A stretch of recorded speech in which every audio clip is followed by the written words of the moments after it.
someone has rewritten the rules. But I can feel the glitch growing.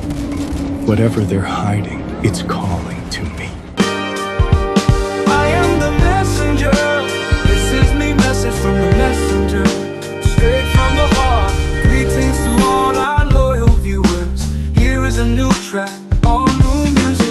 Destiny calling.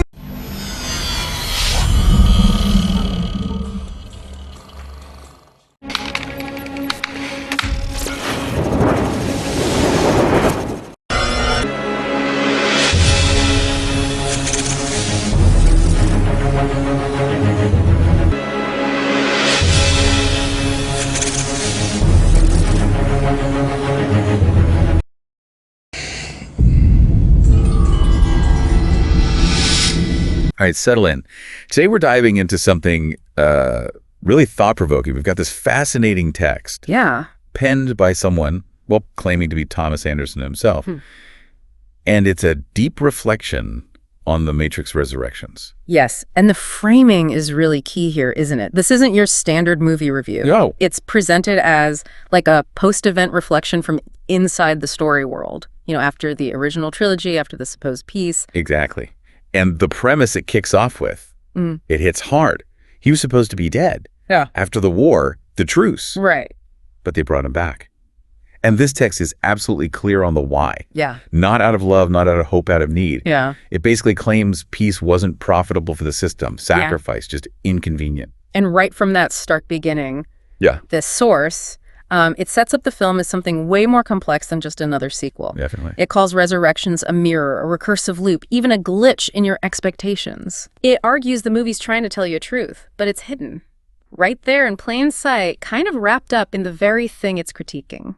So the core argument then, from this Thomas Anderson view, is that the film is a deliberate meta-commentary. Right. And a serious warning about, well, modern systems of control. Yeah. So our mission for this deep dive, let's really explore this specific perspective. What truth does this text claim is hidden in the film? How does it argue the movie works as a warning? And I guess, what could this mean for you, for us, navigating our own realities? Let's jump right in. The first major theme this text really digs into is the idea of the reboot itself as a control mechanism. Specifically using nostalgia. Right? Exactly, leveraging nostalgia. This viewpoint argues that after the old Matrix, fell apart, a new one was built. And the description is pretty vivid. Sleeker, shinier, more addictive. And what's really key here, according to this source, isn't some fancy new code or tech. No. No, the claim is the biggest innovation was psychological, the illusion of choice. Right, okay. The old system fought rebellion head on, clashed with it. Yeah. This new one, the text suggests, it doesn't fight it, it monetizes it, absorbs dissent.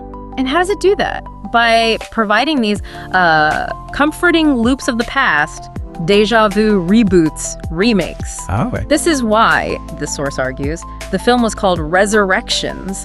Not a true rebirth, maybe, but a control loop, designed to trap you in the familiar. And this is where the meta-commentary gets really, really explicit in the text. Totally. It just comes right out and says, Warner Bros. Wanted another Matrix. Right. So Lana Wachowski, supposedly, gave them exactly what they asked for, a Matrix that mocks its own existence. A simulation of freedom wrapped in the aesthetic of revolution.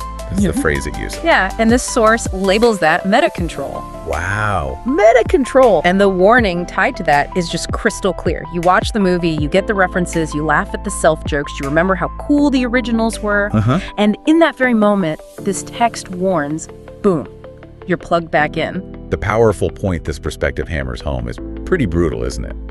Nostalgia is control. Yeah. It argues nostalgia seduces you. It makes you crave the feeling of rebellion, or maybe just the look of breaking free, Right, the aesthetic. while keeping you nice and comfortable inside the very system you think you're questioning. Mind-bending excursion into the world of the Matrix. You end up loving the memory of the fight, but missing the point of fighting now. And the text even throws in this quote, presented like it's from a corporate meeting in the film. Oh, yeah. Our beloved parent company, Warner Bros., is going to make a sequel with or without us. Oh. And the author uses that to just underline their point about the corporate machine driving the film's creation itself, making the movie's existence a meta-example of the system it's supposedly critiquing. It really makes you pause, doesn't it? It makes you think about your own habits, like how often does comfort, repetition, that pull of the familiar, how often does that influence your choices? Yeah. Or even just how you perceive your own freedom versus what's just comfortable routine. Do that nostalgia is control idea resonate anywhere in your own world? Which leads us actually right into the second big theme this text explores, which is the transformation of Neo from this, symbol of resistance into a product. And Thomas Anderson becoming just intellectual property. Exactly. That's the stark picture the author paints.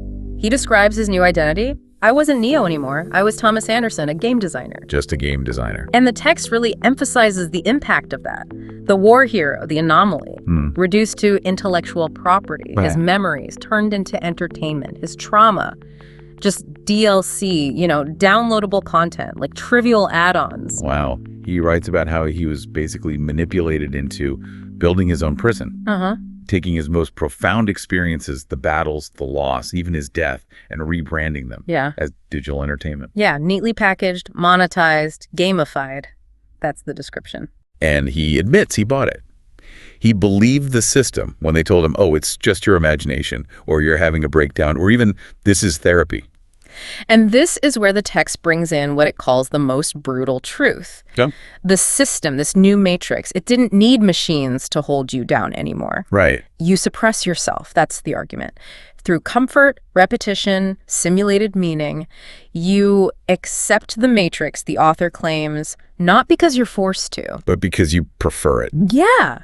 Because you actually prefer it. This new prison, it's not metal and wires, the text says. It's comfort and confusion, not suppression by force, but sedation. And the system, it doesn't push back against your rebellion, it just absorbs it. Oh. Well, the text argues it gives you a voice, maybe a platform, even a whole franchise. It takes your scream of defiance, turns it into, a ringtone, and sells it back to you. Wow, that is a powerful, almost chilling idea. You have to think about it, right? How do you see echoes of that in your own life? Your work, maybe? Personal struggles? Sure. How often are personal experiences or ideas or acts of resistance packaged up, shared online, consumed, sometimes losing their original punch in the process of just becoming content or a product? This perspective really forces you to look at that whole dynamic. Let's shift gears a bit. The third theme the source really focuses on is Trinity, her pivotal role, and the power of remembering, the act of remembering. This text is really clear. Trinity isn't just like nostalgia bait in the film. No, not at all. She represents something deeper. Belief.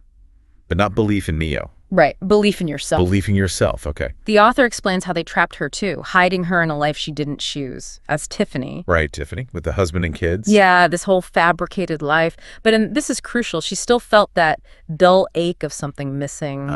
And this is presented as totally deliberate, by design.